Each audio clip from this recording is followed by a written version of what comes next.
자, 이제 세 번째 시간입니다. 오늘부터는 실전 구문독해, 그리고 실전 어법풀이, 그리고 모의고사 및 수능 문제풀이 이렇게 세 파트로서 나갈 텐데요. 첫 번째, 이제 구문독해, 실전 구문독해 첫 번째로서 일형식에 대해서 할 겁니다. 못 보던 게 좀 새로 생겼죠?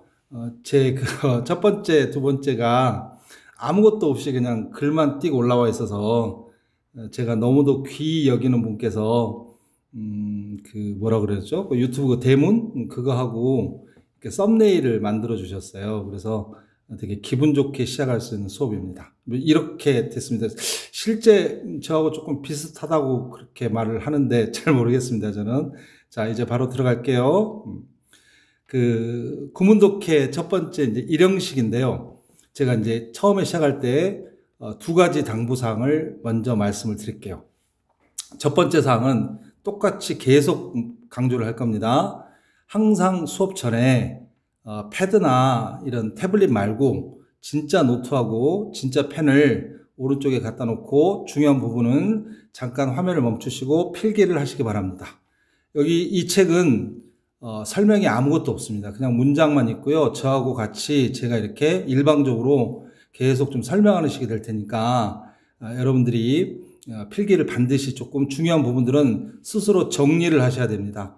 저는 공부 능력은 학습 능력은 암기 뭐 이런 것도 중요하지만 스스로 체계 있게 정리하는 게 학습 능력이라고 생각하거든요. 그래서 여러분 스스로 제 수업을 듣고 나서 여러분들이 스스로 뭔가를 만들 수 있어야 됩니다. 그래야 여러분들이 가져가서 다음에 또 이런 비슷한 것들이 나올 때 직접 그 문장에다가 적용을 시킬 수 있다고 생각하거든요. 두 번째는 구문이 됐건 어법이 됐건 제일 처음에 올려놨던 명사, 후치, 수식 6가지는 반드시 숙지를 하셔야 됩니다. 제가 오랫동안 영어를 공부하고 그리고 수업을 하면서 느낀 게 그 명사, 후치, 수식 6가지는 시중에 어떤 책에서도 조금 그렇게 좀 정리한 책은 없는 것 같더라고요. 그래서 제 나름대로 이렇게 정리를 한 거니까 그거는 여러분들께서 꼭 익히셔서 이렇게 좀 하셨으면 좋겠습니다. 자, 이제 바로 일형식으로 들어가도록 하겠습니다. 많은 책들이 문법을 처음에 할 때 일형식부터 오형식 이렇게 하는데 저는 여기서는 문법은 아주 필요한 것만 하고 실질적으로 완전히 그냥 구문 독해 쪽으로 들어갈 겁니다. 말 그대로 실전 독해입니다. 실전 독해. 그래서 자, 오형식으로 구분하는 게 정확한 기억인지는 잘 모르겠는데 1920년대쯤일 겁니다. 아마 거의 어니언이라는 영문학자가 이렇게 구분을 해놨다고 그래요. 근데 이 형식은 이제 제가 나중에 계속 수업을 하면서 말씀을 드리겠지만 형식을 알되 너무 거기에 연연해하면 안 됩니다. 왜냐하면 이 형식은 학자들마다 구분하는 기준이 조금씩 다 달라요. 그래서 우리가 수학처럼 연역적인 방식으로서 어떤 공식이 있는 상태에서 그 문제를 그걸 적용시켜서 푸는 게 아니고 언어라는 것은 사람들이 실제로 그 사회에서 그 시대에 사용하고 있는 것들을 귀납적인 방법으로 모아서 그 공통점들을 갖다가 원칙으로 세우는 거잖아요. 그래서 학자마다 문형을 갖다가 구분하는 방법이 조금씩은 다 다릅니다. 어떤 학자들은 7형식, 어떤 학자들은 9형식, 그리고 그 유명한 혼비 같은 학자는 25형식으로 나누고 있거든요. 그래서 그 형식을 구분하는 것은 나중에는 별 의미가 없어져요. 근데 우리가 지금 개념을 익힐 때는 상당히 조금 중요하다고 생각해서 일단은 기존의 5형식 구조를 따르도록 하겠습니다. 제가 생각하는 일형식은 모든 책에는 이렇게 되어 있어요. 주어 하나, 동사 하나. 그리고 동사는 뒤에 아무것도 필요 없으니까 이 동사는 흔히 말하는 우리가 자동사라고 말을 합니다. 아직도 제가 패드에 조금 익숙하지 않아가지고 여담이라면 제가 글씨를 굉장히 잘 쓰는 편이거든요. 판서를 좀 해드리고 싶은데 이게 조금 그런 환경이 안 돼서 일단은 여기다 쓰고 조금 이제 계속 이렇게 눕혀놓고 쓰는 글씨 연습을 하고 있으니까 조금씩 제 필체가 나올 겁니다. 자동사라고 하는데 그 뒤에 전치사하고 부사는 영어에서 문형을 이룰 때 아무런 영향을 미치지 못한다고 하거든요. 그래서 거의 대부분의 책들이 이렇게 설명을 하고 있어요. 그래서 주어 하나, 동사 하나. 맞는 표현인데, 근데 실제로 이제 독해를 하다 보면 정말로 중요한 것은 제 개인적인 생각입니다. 요쪽인 것 같아요. 요쪽. 아이고. 요쪽이 진짜 중요한 것 같더라고. 그래서 제가 지금 주어를 갖다가 화살표 방향으로 해서 전치사구에다 연결을 시켜놨는데 요거는 이제 가면서 조금씩 설명을 해 드릴게요. 자, 일단은 일형식은 모든 구분 방법에서 말하는 것처럼 주어 하나,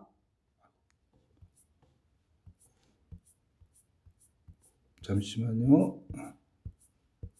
자, 주어 하나, 동사 하나로서 끝납니다. 일형식은. 그리고 이때 동사는 자동사 중에서도 이제 완전 자동사라고 말을 하는데요. 자, 바로 들어가서 첫 번째 문장부터 여기 있는 문장들은 뭐 시중에 나와 있는 문장들도 있고, 그리고 모의고사 기출 문장도 있고, 그리고 공무원 시험에서 나오는 문장도 있고, 처음에는 조금 쉬운 문장으로 시작을 해서 점차적으로 난이도를 조금 높여가도록 하겠습니다. 그리고 9번 문장 보이시죠? 이 9번 문장 같은 경우가 일형식이래요. 그래서 문형이 별로 중요하지가 않아요. 이런 것들을 보면. 그래서 일단은 일형식에서 제가 꼭 여러분들이 익혀야 될 것들 중심으로 설명을 한 다음에 여러분들이 직접 적용을 해서 문장을 갖다 좀 빠르게 조금 이해하는 쪽으로 했으면 좋겠습니다. 자, 바로 들어갈게요. 일형식 1번입니다. 이 속담이죠. 그래서 이게 이제 속담인데 이렇게 되어 있어요. Time flies like an arrow 이렇게 되어 있었거든요. 자, 영어에서 제가 이제 항상 수업을 하기 전에 두 가지 사항을 강조를 하는데요. 1번, 첫 번째, 영어는 이거는 필기를 하셔야 됩니다. 그림의 언어입니다. 그림. 혹시 이제 이런 말을 들어본 적이 있으실 겁니다. 이미지의 언어입니다. 이미지. 요거는 이제 차츰차츰 말할 거고요. 두 번째, 영어의 품사와 성분은 우리말은 저번에도 말씀을 드렸지만 조사나 어미로 결정됩니다. 뭐 이를테면 은는이가가 붙으면 주어, 을을이 붙으면 목적어 뭐 이런 식으로요. 그런데 영어는 이런 조사나 무슨 어미 이런 게 없잖아요. 그래서 품사나 성분이 뭘로 결정되냐면 이게 굉장히 중요하죠. 위치로 결정됩니다. 위치로 결정돼요. 그래서 하나의 단어가 하나의 성분으로 또는 하나의 품사로 쓰이지 않을 수도 있다는 이제 이걸 여러분들이 조금 영어 공부할 때 조금 힘들어하는 부분이기도 합니다. 여기도 마찬가지입니다. 1번 보세요. 여러분들이 알고 있는 like는 동사잖아요. 무엇을 좋아하다. 근데 여기 보면 영어는 제일 문장 앞에 나오는 명사는 무조건 주어입니다. 물론 도치구문이라는 특수구문을 제외하고 문장이 제일 앞에 나오는 명사는 무조건 주어가 되고, 그리고 주어 다음에는 동사가 나옵니다. 그래서 flies라는 동사가 나왔어요. 이렇게. 그래서 시간이 날아간대요. 그리고 나서 뒤에 새로운 동사가 나오기 위해서는 접속사가 있어야 돼요. 영어는. 그러니까 문장은 time flies에서 이렇게 끝납니다. 그래서 뒤에는 이제 무조건 부연 설명이 되는데, 뭐 동작을 나타낼 때는 뭐 투부정사나 ing 이런 것들이 나올 것이고, 그래서 여기서 like가 될 수 있는 것은 전치사밖에 없어요. 전치사. 여기 있는 전치사밖에 안 된다고. 전치사로 여러분들이 잘 알다시피 like는 뭐처럼 이렇게 되잖아요. 그래서 자, 시간이 날아간다, 뭐처럼, 화살처럼. 그리고 영어의 대원칙이 자, 이것도 필기를 하셔야 됩니다. 전치사 다음에는 무조건 명사 또는 ing, 이따 ing 이제 동명사가 되겠죠. 동명사가 무조건 나와야 됩니다. 그래서 여기 지금 like라는 전치사 뒤에 arrow라는 지금 명사가 나와 있잖아요. 그래서 이게 이제 일형식의 가장 대표적인 문장으로서 뭐 여러 책들에서 나오고 있어요. 이렇게. 자, 그런데 여기서 이제 제가 조금 하나 신기한 걸 보여드릴게요. 글쎄, 신기하다고 해야 되나? 어쨌든 보여드릴게요. 보세요. 제가 이제 이걸 강조하는 건데, 이게 나중에는 실전에서 굉장히 유용해집니다. 여기 보면, 다시 제일 처음으로 가서, 여기 보면, 제가 분명히 여기서 주어에서 화살표로 전치사구, 부사구로 이렇게 했잖아요. 이런 문장을 한번 생각해 보세요. 이런 문장. 이게 어떻게 좀 눕힐 수 있으면 좋을 텐데 눕혀 보겠습니다. 자, 이런 문장이 있어요. I box into the room. 자, 이런 문장이 있습니다. 영어에서는 주어 다음에는 무조건 동사가 나와야 되잖아요. 근데 여기 동사에 여러분들 생판 처음 본 단어가 나와 있다고 칩시다. 잘 몰라요. 근데 영어는 여기 보세요. 그림의 언어라고 그랬잖아요. 그림. 그래서 이 동사도 중요하지만 어떤 사람들은 거의 대부분의 그 강사들이나 스님들 그렇죠. 영어는 동사의 언어라고. 이게 틀린 말은 아닌데 제가 생각했을 때는 얘도 중요하지만 동사도 중요하지만 얘도 중요한 것 같아요. 얘도. 예, into. 이게 어떻게 됩니까? 뭐뭐 안으로라는 그림을 갖고 있잖아요. 그래서 내가 뭔가를 해. 그래서 into the room 하는 거야. 방 안으로 뭐 할까요? 들어가겠죠. 그래서 동사 다음에 전치사나 또는 부사 이런 게 등장을 하면 여러분들이 여기 있는 이 동사를 갖다가 이걸 무시하라는 소리가 아니에요. 이걸 뉘앙스를 빨리 익히면서 이쪽으로 쭉 밀고 가면서 뒤쪽으로 밀고 가면서 쭉 밀고 가면서 그림을 그리면서 이미지화 시키라는 거예요. 해석을 하지 말고. 내가 뭔가를 했어. 그래서 방 안으로 들어갔겠죠. 우리말로 어순대로 한다면.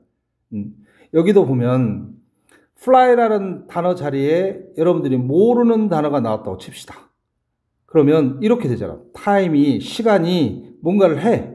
동사 자리니까. 근데 뭐처럼? 이게 화살처럼 할 수 있는 것은 주어, 명사밖에 없어요. 가장 가까이 있는 명사인 시간이 화살처럼 뭔가 된대. 그러면 실전에서 여러분들이 모르는 동사가 나오더라도 최대한 어느 정도 동사를 유추할 수 있다는 겁니다. 이거 제 개인적으로 생각하는 건데 굉장히 중요한 것 같아요. 그리고 실전에서 학생들한테 이렇게 수업을 했을 때 실전에서 학생들이 굉장히 조금 도움이 된다라고 말하는 부분입니다.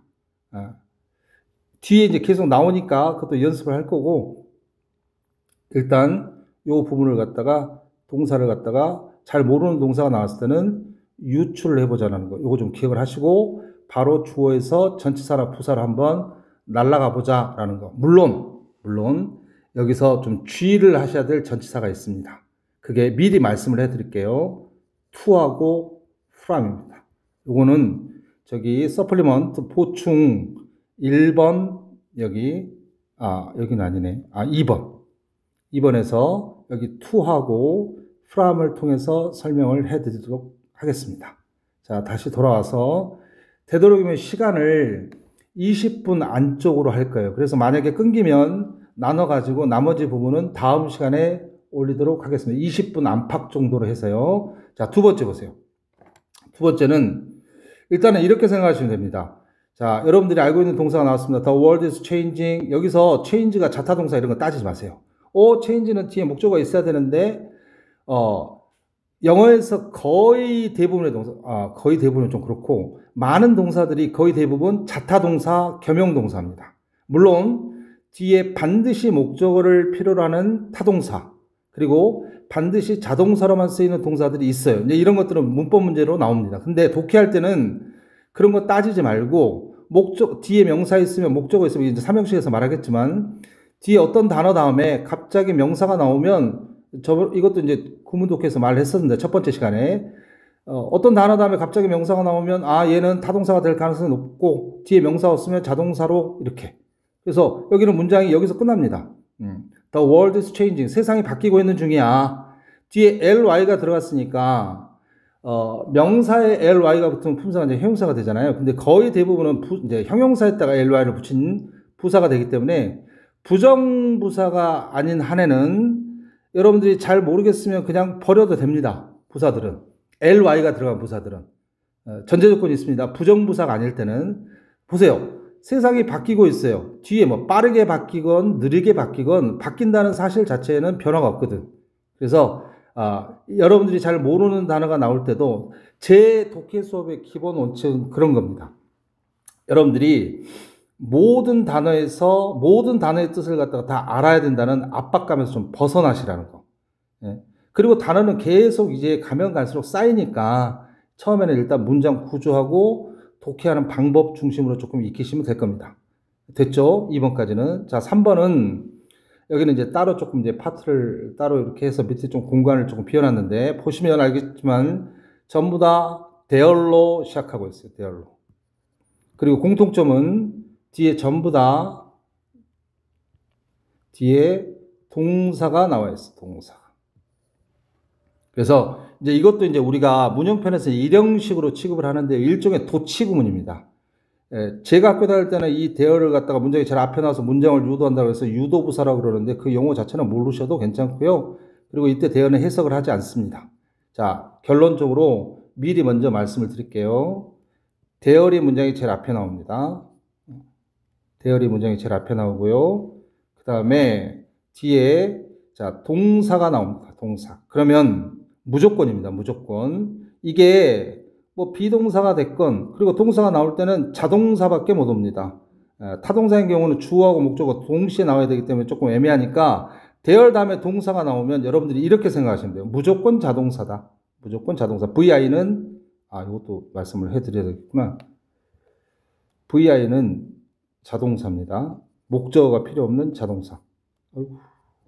그리고 뒤에 대열 다음에 동사가 나오면 비동사가 됐건 어떤 동사가 됐건 뒤에는 무조건입니다. 뒤에 명사, 즉 주어가 나옵니다. 이런 구조로 되어 있어요. 그리고 문장 구조는 여기서 완전히 끝납니다. 두 줄로 크게 끊어버리세요. 그리고 뒤에 뭔가 주렁주렁 붙어 있으면 우리 첫 번째 시간에 봤던 명사 후치 수식으로서 무조건 6가지 중에 하나로서 뒤에서 부연 설명 이렇게 하셔도 되고요. 아니면 이렇게 쭉 밀고 가면서 어쨌든 부연 설명으로서 뭔가가 추가적인 설명이 이루어집니다. 결론 다시 한번. 대열 다음에 동사가 나오면 뒤에 무조건 명사가 나온다. 그리고 그 명사는 문장의 주어가 된다. 문형적으로 봤을 때는 이게 주어 하나 동사 하나 부사이기 때문에 일형식이다 그 말이에요. 그래서 일형식에서 대열에서 대열화 구문을 다룹니다. 이해되셨죠? 자, 그러면 첫 번째 문장부터 볼게요. 자, there are. 숫자 앞에 about가 있으면 부사로서 무조건 약 이런 뜻이 됩니다. 이것도 조금 이따가 S1에서 오늘은 이게 지금 영어가 그림의 언어라고 그랬잖아요. 그래서 이 그림이 가장 명징하게 적용되는 부분이 전치사하고 부사거든요. 그래서 조금 중요한 전치사나 부사는 이렇게 보충으로 해서 서플리먼트로 해서 제가 따로 좀 설명을 하고 오늘은 전치사 about에 대해서 조금 설명을 해드릴게요. 전치사 또는 부사 about. 자, 일단은 숫자 앞에 있는 about는 약. 그래서 뒤에 무조건 명사가 나온다 그랬죠. 그래서 여기 지금 뭐 부분 명사로서 퍼센테이지나 분수 뭐 이런 것들이니까 여기서는 지금 더 플러스 형용사는 수능 기출 어법 문제로 정답으로 나왔습니다. 2018년인가 17년인가 정확히 기억은 안 나는데 더 플러스 형용사는 복수명사의 의미를 갖잖아요. 그래서 여기까지가 끝납니다. 그래서 약 3%의 the unemployed 고용되지 않은 사람들이니까 실업자가 되겠죠. 그래서 한국에는 약 3%의 실업자가 있다. there is there라는 해석이 there is there라는 뭐뭇이 있다라고 해석을 하면 됩니다. 됐죠? 자, 두 번째. there appear. there 다음에 동사가 나왔어요. 아하, 뒤에 무조건 명사가 나올 거야. 끊으면 돼요, 이렇게. 그래서 뒤에 이 명사가 주어가 됩니다. 문장 뼈대는 여기서 끝나요. there appeared a green monster. 초록색의 괴물 한 마리가 나타났어. 근데 그 괴물은 뭐다? there is there라. there 다음에 동사가 나오면 명사 나타나고 뒤에 무조건 6가지. 계속 제가 중요한 부분은 반복. 여러분들한테 긍정적인 의미의 세뇌. 예. 그만큼 중요하니까 여러분들이 머릿속에 반드시 정리를 하셔야 됩니다. 그래서 이렇게 뒤에서 수식하는 구조입니다. there is there라 또는 there 다음에 동사가 나올 때는 무조건 명사를 찾고 여기도 마찬가지 좀 이따 볼 건데 끊어놓고 뒤에는 무조건 수식. 부연 설명이 이렇게 깁니다. 이렇게. 예. 그래서 슈렉이라고 불리우는 여러분들이 잘 알고 있는 그 슈렉이라고 불리우는 초록색 괴물이 나타났다. 이렇게 됩니다. 자, 그리고 세 번째, 첫 번째하고 두 번째 수업을 보니까 제가 제 수업 시간에 말이 굉장히 빠르거든요. 고3들 수업 중심으로 하다 보니까 다뤄야 될 양이 많은데 굉장히 빠르게 하는데 첫 번째, 두 번째 수업을 보니까 이게 조금 익숙하지 않은 기계라서 그런지 또 이게 가끔씩 수업을 하다 보면 혼자 기계 앞에다 놓고 이렇게 하다 보니까 좀 약간 현타가 오거든요. 근데 조금 이제 지나면 좀 익숙해질 텐데, 그래서 이제 조금 패턴을, 속도를 조금 좀 빠르게 하려고 그러거든요. 이제 평상시 저의 패턴대로. 그래서 축축 처지지 않게 그렇게 조금, 속도감 있게 좀 진행을 할게요. 여기도 보면, 나중에 이제 이 리메인 같은 동사는 이제 문법에서도 굉장히 중요한데, 어법에서 중요합니다. 나중에 성인 돼서, 뭐 토익이라든가 이런 데서 얘는 무조건 자동사입니다. 무조건. 뒤에 명사가 나와도 삼형식에서 다시 말씀드리겠지만 remain 다음에 명사가 나와도 그때는 보호가 됩니다. 어쨌든 자 여기는 이제 어순이 도치가 됐으니까 뒤에 many issues가 그 보호가 아니라 대열 다음에 동사가 나오면 대원칙이잖아요. 대열 다음에 동사가 나오면 뒤에 무조건 뭐가 나온다? 명사가 나오고 그 명사는 주어가 됩니다. 그래서 many issues가 문장의 주어가 됩니다. 참고로 이 세 번째 지문은 이게 제 기억으로는 2010년대 초반쯤으로 기억하는데 이게 공무원 시험에 나왔던 어법 문제를 갖다 제가 조금 그걸 갖다가 그대로 원문으로 그대로 갖다 놓은 겁니다. 그때 8급인가 아마 제 기억으로는 정확히 기억은 잘 안 나는데 자 여기 보면 여전히 남겨져 있어. 뭐가? 많은 이슈들이 많은 이슈들이 남겨져 있대요. 뭔가 조금 마이너스의 내용이야. 마이너스. 여러분들 글을 읽을 때 플러스 마이너스라는 표현을 앞으로 제가 많이 쓸 겁니다. 글을 예상하면서 읽을 수 있어야 돼요. 근데 자 명사 수식 6가지 중에서 2번에 뭐가 있었어요? 명사 수식 6가지, 후치 수식 6가지를 정확하게 숙지하시지 못하신 분들은 첫 번째 영상을 다시 보고 여러분 것으로 만든 다음에 자 3번 그러면 ing, pp, 형용사고 이렇게 툭툭 튀어나올 정도로 완전히 익히시고 나서 수업을 들으시는 게 훨씬 더 효과적입니다. 자, 명사 다음에 투부정사 2번입니다. 수식 2번. 무조건 수식. 투부정사는 뭐라 그랬어요? ing 3번, 명사 수식 3번의 ing와 2번의 투부정사의 차이는 뭐냐면요. 투부정사는 뭐라 그랬어요? 제가. 미래성이라고, 미래성. to be resolved. 아하. 이슈는 이슈인데 앞으로 해결되어져야 할 이슈가 여전히 남겨져 있어. 자, even after. after는 전치사도 되고 접속사도 돼요. 전치사가 됐건 접속사가 됐건 무조건 뒤에는 명사가 나와야 돼요. 그렇잖아요? 전치사하면 뒤에 명사로서 끝날 것이고 접속사하면 주어 동사가 나오는데 그 주어자는 명사밖에 안 되니까. 그러니까 어쨌든 뒤에 자 가서 봅시다. her lifelong devotion 일단 명사는 나왔어.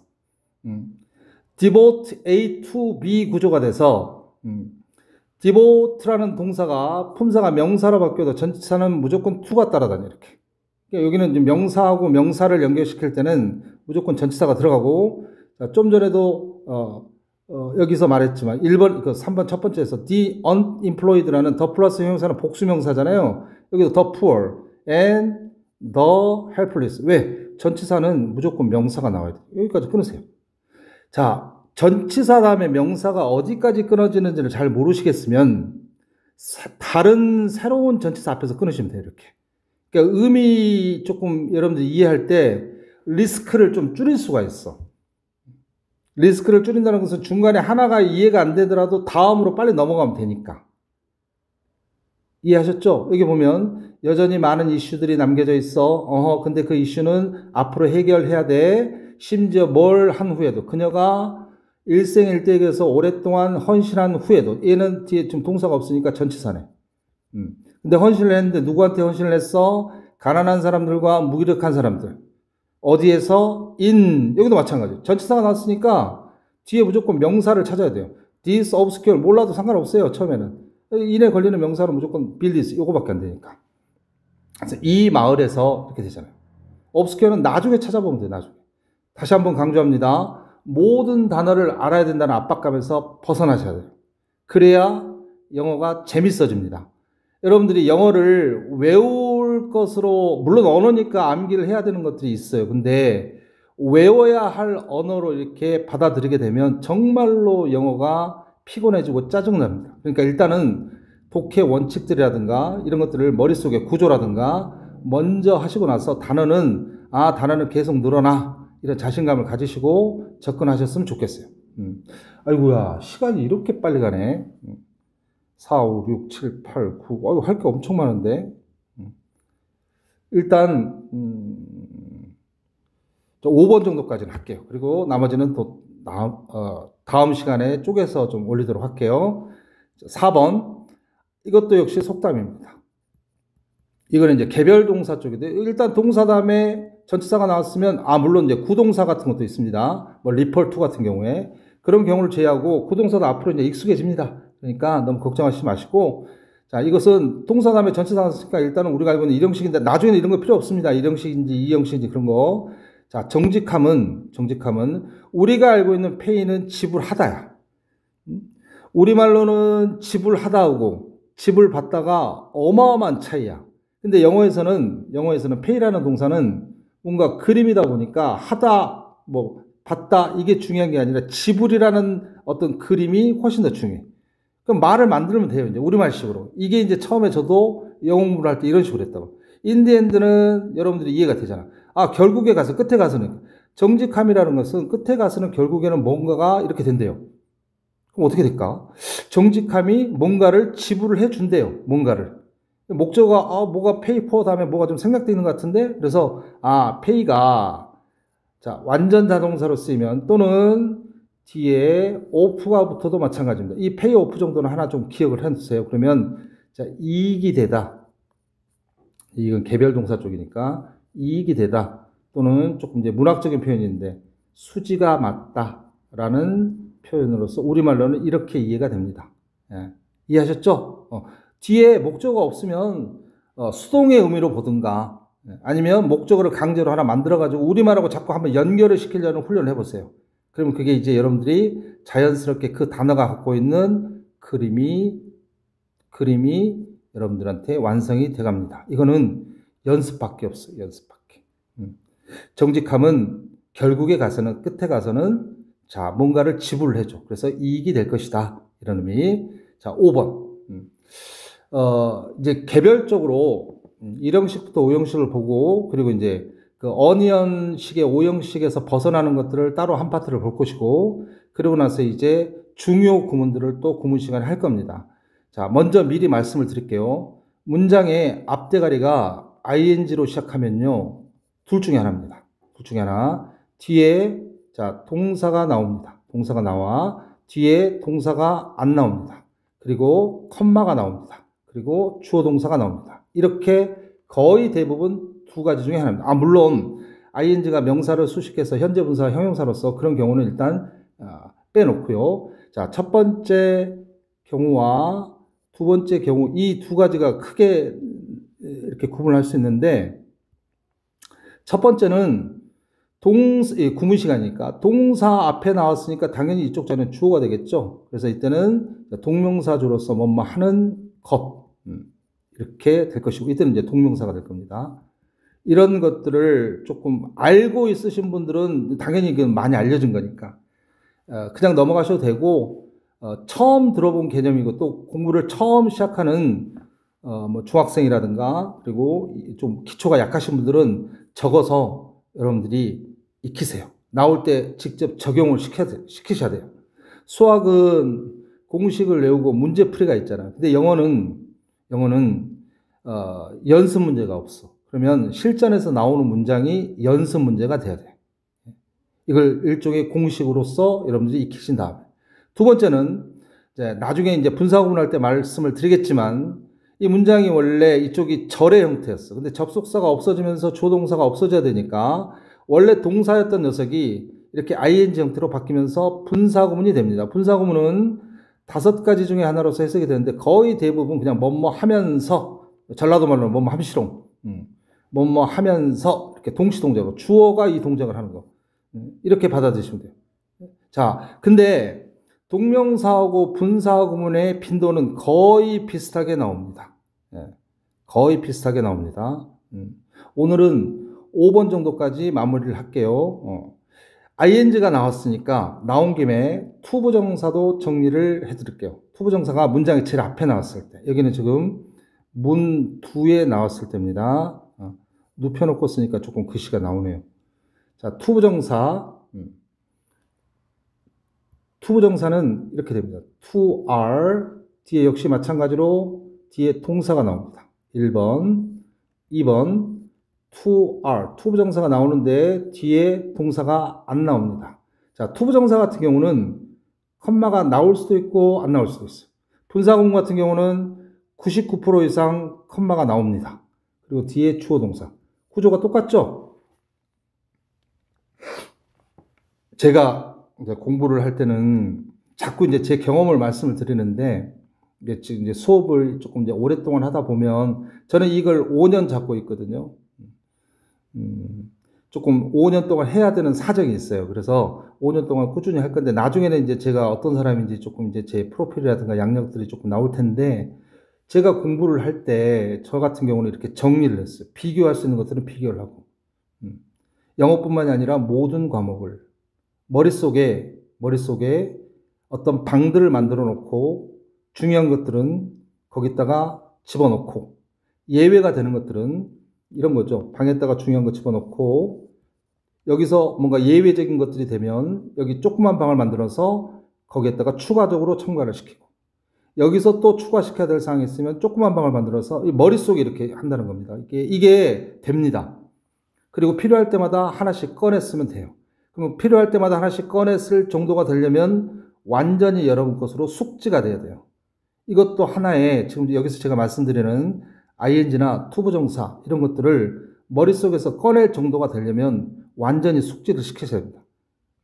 여담이고, 일단 투부정사는 똑같습니다. ing가 뒤에 동사 나올 때 여기도 마찬가지죠. 여기가 무슨 자리가 됩니까? 주어 자리가 되니까 투부정사가 명사적인 용법으로 쓰인 거야. 그래서 주어로서 뭐뭐 하는 것 이렇게 됩니다.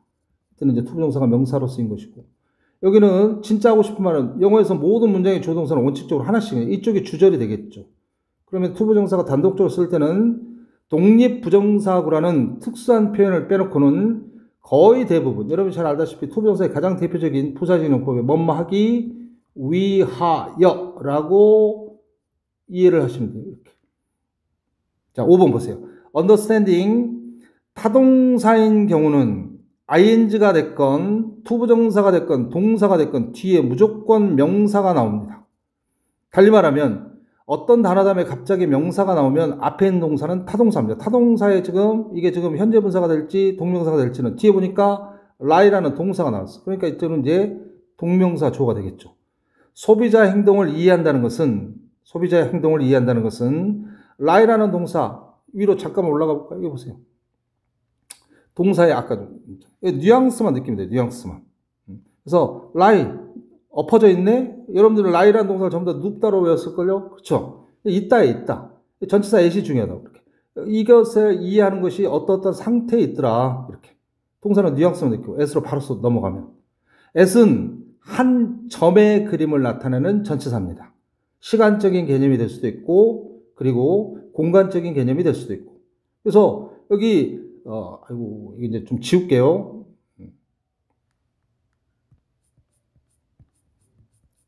시간적인 개념이 됐건, 무슨 공간적인 개념이 됐건, 또는 추상적인 개념이 됐건, 언더스탠딩 한다는 것. 뭔가를 이해한다는 것이,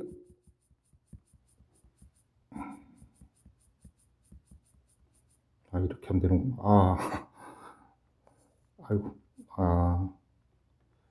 죄송합니다. 뭔가 이해하는 것이 어떤 상태에 있어요, 이렇게. 뭐에? 어떤 심장이네? 진짜 심장은 아니겠죠. 그러니까 심장이 뜻하는 것은 가장 중요한 부분이에요, 중요한 부분. 꼭 우리말로 정확하게 번역을 하려고 하지 말고, 이미지화 시켜서 우리말로 옮기는 순간 속도가 느려집니다. 시험 볼 때는 여러분들 그냥 이미지화 시켜서 쭉쭉쭉쭉 밀고 가야 됩니다.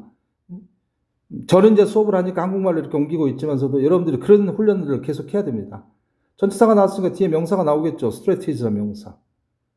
그 어떤 모든 성공적인 경영, 어떤 전략의 핵심에 있다, 한가운데 있다. 이걸 갖다가 이해하는 게. lie라는 동사 자리에 다른 동사가 들어가도 마찬가지다. 그 말이에요. 거의 뜻이 바뀌지 않는다는. 그래서 여기 5번을 통해서도 여기 이제 기본적인 아주 쉬운 문장인데, 주어, 동사, 전치사나 부사가 나올 때 요거는 뉘앙스만 느끼고, 이 형식에서는. 그리고 뒤에 전치사나 부사, 이것도 중요하다는 거. 바로 이렇게 이동을 시켜도 된다는 거. 오늘은 일단은 여기까지 하고요. 내일이나 모레 정도에 저도 이제 계속 수업을 하는 사람이라, 이거 이제 조금 시간이 될 때, 또 수업 시간 후에 제가 또 두 번째 영상을 바로 올리도록 하겠습니다. 수고하셨습니다.